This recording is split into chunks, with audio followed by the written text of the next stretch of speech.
Those flipping clowns, utter clowns, those pricks, those stupid, stupid people. This is privilege. You can put the word that happens before, but it is privilege. You know what I'm about.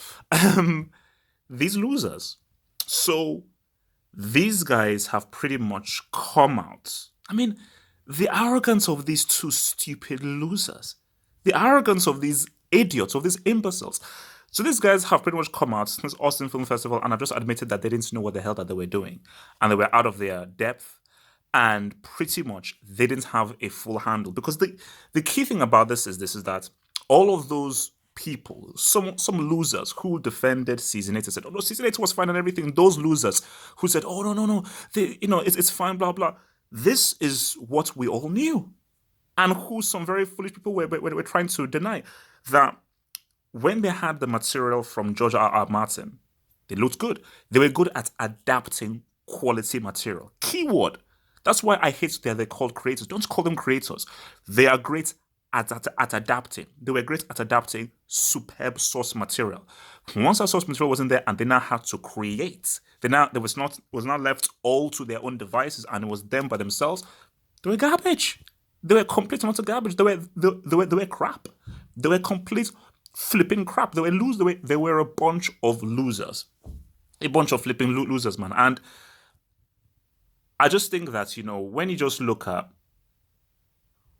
ev- when you just look at everything that has just gone down with, the fallout of season 8, how they were cowards, how they cowered away from Comic Con, how they refused to really face the crowd and so forth, and how they've pretty much hid behind the criticism.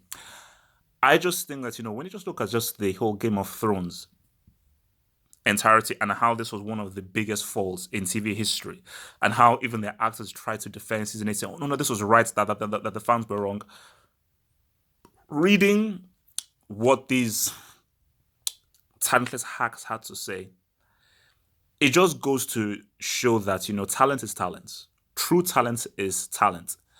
And as I was watching Game of Thrones, even before season 8, I even saw it in bits of season 6, season 7. I was like, how good are these guys really? Because you have some, you had some really great actors there. And you were drawing upon really great material, i.e., let us try and ground fantasy with some realism, which is what George R. R. Martin did. So just goes to show you that, because again, it's like, how much talent did these guys truly have? They did do some really good things, obviously, with how they presented Tywin and some of the other things that they did. But for me, you you judge someone's work by the entirety. Don't judge someone's work by, oh, you had a really great middle, a really great beginning. That's not how you judge a story. You cannot say, okay, yeah, this is a really great story because the beginning was great. This is a great story because the ending was great. So you judge a story by how's the beginning, how's the middle, how's the ending. You judge it by the whole. And when you look at the whole pie, things it is ultimately crap. It is ultimately crap because it's all led to crap. Stuff that you built really great and everything all ended in crap. So that is why when people Game of Thrones will still always be the most popular TV show of all time. 100%. It will always have that.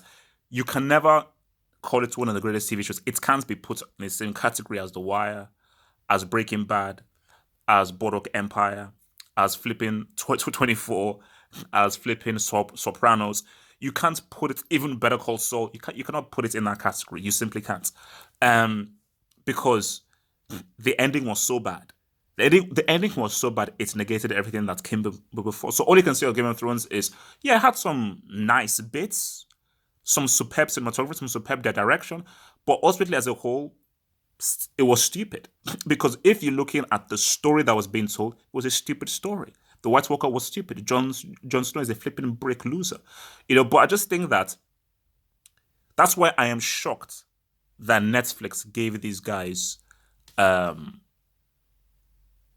a huge contract. But look, Netflix, they are giving everyone contract because Netflix are just making loads and loads of stuff. Like for Netflix, why do they choose these guys? So I just think it's when we now look at them now in light of what they how they revealed that they didn't know what they were doing. I think the right thing now is to see these guys as what we always knew. What we always knew, but people were trying to deny. But now we can now view these guys as these guys ultimately are talentless, clownish, buffoonish, brickish hacks.